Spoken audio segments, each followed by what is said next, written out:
हमने adjustment of capital बेटा start किया था। एडजस्टमेंट ऑफ कैपिटल में हमने क्या किया था, आपको पता है, on the basis of new partner और on the basis of old partners. ठीक है, on the basis of new partner हमने पुरानी वीडियो में कर लिया है, आज हम करेंगे on the basis of old partner. सबसे पहले इसके स्टेप्स ले लेते हैं, फिर हम क्वेश्चन करेंगे। स्टेप नंबर वन में आपने क्या करना है, बहुत ईजी है। आपने सबसे पहले बैलेंस सीडी निकालना है ओल्ड पार्टनर्स का सबसे पहले। उसके बाद आपने क्या करना है, उन ओल्ड पार्टनर की बात हो रही है क्योंकि न्यू का तो हमें कैपिटल पता ही नहीं होती।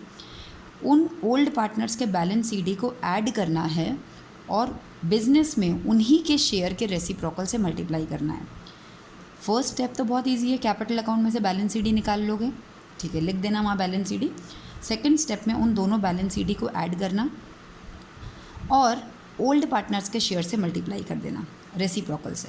अभी रेसिप्रोकल ऑफ देयर शेयर, यानी कि देयर मतलब ओल्ड पार्टनर शेयर, कैसे निकलेगा, टोटल में से अगर मैं न्यू पार्टनर का शेयर माइनस कर दूं तो अपने आप मेरे पास ओल्ड पार्टनर्स का शेयर निकल जाएगा और इसका मैं रेसिप्रोकल कर दूंगी, उल्टा कर दूंगी।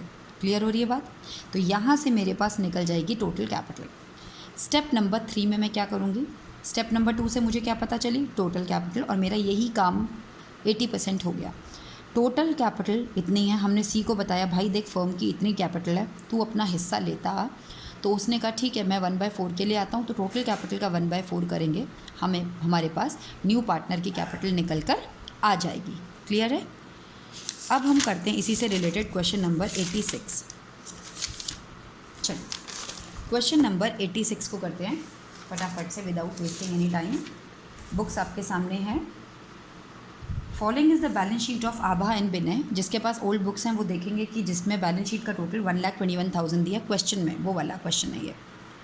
अब बात करते हैं, सबसे पहले आपको पता है क्वेश्चन करने के तरीके, वो मैं बार बार नहीं बताऊंगी। क्रेडिटर्स दिए 13,000 कर, क्रेडिटर्स में कोई चेंज नहीं है, एज इट इज़ 13,000 लिख दिया। इसके बाद आपको ईपीएफ दिया हुआ है, ईपीएफ में कोई चेंज नहीं है, एम्प्लॉय प्रोविडेंट फंड में ऐसे ही लिख दिया। वर्कमैन कंपनसेशन फ़ंड दिया है 15,000 का, और उसमें भी उसके बारे में कुछ बोला है कि कुछ नहीं बोला, नीचे कुछ भी नहीं बोला। वर्कर्स के लिए फ़ंड बनाया था, किसने बनाया था, ओल्ड पार्टनर्स ने बनाया था मैम। तो डेफिनेटली जब ओल्ड पार्टनर्स ने फ़ंड बनाया है तो नए के आने से पहले वो फ़ंड को आपस में बांट के ख़त्म कर लेंगे क्रेडिट साइड में, ओल्ड रेशियो में। Then is your capital account, balance भी आपने डाल दिया। Coming to asset side, bank में अभी फ़िलहाल हमने स्टार लगा दिया। डेटर्स है, डेटर्स में बोला जा रहा है कि हमने प्रोविज़न 1,000 रुपीज़ का प्रोविज़न बनाया था, और नीचे बोला जा रहा है कि बैड डेट्स हो गए हैं 1,500 रुपये के। तो अगर आपके बैड डेट्स हो गए और आपने उसके लिए तैयारी की थी, लेकिन कितने की तैयारी की थी, केवल 1,000 रुपीज़ की, और आपके बैड डेट्स कितने हो गए 1,500, तो जो तैयारी की थी उसमें से 1,000 रुपये तो निकल सकते हैं, लेकिन 500 रुपये आपकी जेब से और चले गए, वो लॉस हो गया, लॉस यहाँ पर लिखेंगे। क्लियर? अब आपका टोटल मिला के यानी कि 1,500 रुपये के डेटर्स बिल्कुल ज़ीरो हो गए, तो हम यहाँ पे डेटर्स में से 22,000 में से 1,500 माइनस करेंगे इतना। इसके बाद आती है स्टॉक। स्टॉक क्वेश्चन में 10,000 का दिया है और नीचे एडजस्टमेंट में बोला है 8,000 रुपये का स्टॉक पुराने पार्टनर्स यानी कि अभय और विनय आपस में ले लेते हैं अपनी पुरानी रेशियो में।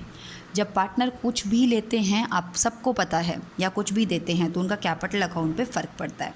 8,000 रुपये का स्टॉक उन दोनों ने ले लिया, हम उनको फ्री में तो देंगे नहीं, ये 8,000 रुपये हम उनकी कैपिटल में से काट लेंगे। हमने कहा 4,000, क्योंकि बोला है क्वेश्चन में कि उन अपनी रेशियो में, रेशियो गिवन नहीं है इसलिए हमने 1:1 मान ली। 4,000 रुपये इसके में से काट लिए, 4,000 इसके में से, और बता दिया जी स्टॉक लिया है तुमने। रिमेनिंग स्टॉक की वैल्यू 2,500 हो गई। 10,000 का स्टॉक था, 8,000 का ये ले चुके हैं, 2,000 का स्टॉक इंक्रीज़ होकर 2,500 हो गया, प्रॉफिट हो गया 500 का, और नीचे अब आप स्टॉक दिखाएंगे 2,500 का। स्टॉक के बाद हम बात करते हैं प्लांट एंड मशीनरी की। उसकी वैल्यू 32,000 हो चुकी है, पहले थी 60, अब हो गई है 32, 28,000 का लॉस, और नीचे उसकी न्यू वैल्यू 32,000।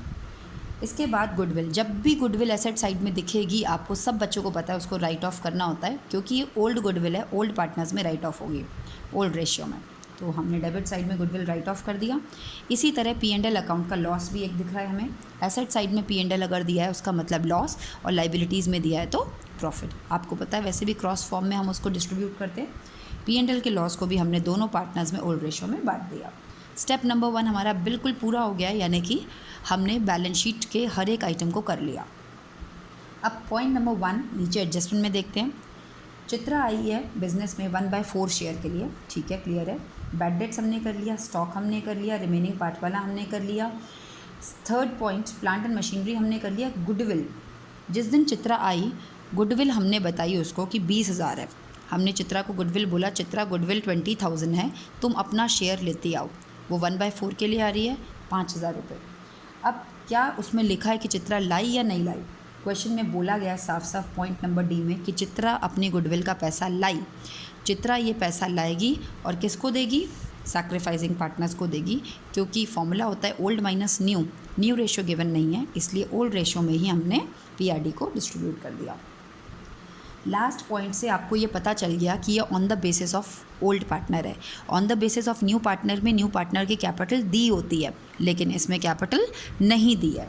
तो Chitra will bring proportional capital. फिर मैंने आपको अभी स्टेप्स सिखाए थे, तो वो आपने करने हैं। सबसे पहले आपने बैलेंस CD निकालना है दोनों पार्टनर्स का। बैलेंस CD को ऐड करना है, बैलेंस CD को ऐड करना है उनके शेयर के, यानी कि ओल्ड पार्टनर के शेयर के रेसिप्रोकल से मल्टीप्लाई करना है। ऐसा करने पर आपके पास टोटल कैपिटल आएगी, फिर उस टोटल कैपिटल को आपने 1/4 करना है। तो मैं सीधा ही ऐसा कर लेती हूँ, balance CD into 4/3 into 1/4, 4 cancel, मेरे पास निकल के आ गई चित्रा की कैपिटल वो 13,000 लाएगी। यही क्वेश्चन में मुझे निकालना था कि चित्रा कितनी कैपिटल लाएगी। तो चित्रा के आगे मैंने लिख दिया bank capital 13,000। My question is over. Balance CD इसका 13,000, यहाँ पे भी 13 आ जाएगा। ये तीनों बैलेंस CD आपके कैपिटल अकाउंट में चले जाएंगे। टोटल करिए, बैंक में स्टार था, बैंक में पहले से 15,000 रुपये थे। चित्रा 13,000 रुपये की कैपिटल लेकर आई है और 5,000 रुपये की वो प्रीमियम लेकर आई है। तो वो सब कुछ ऐड करने पर मेरा बैंक का बैलेंस बाहर लिख दूंगी और टोटल करेंगे, आंसर हमारा टैली हो जाएगा। ओके।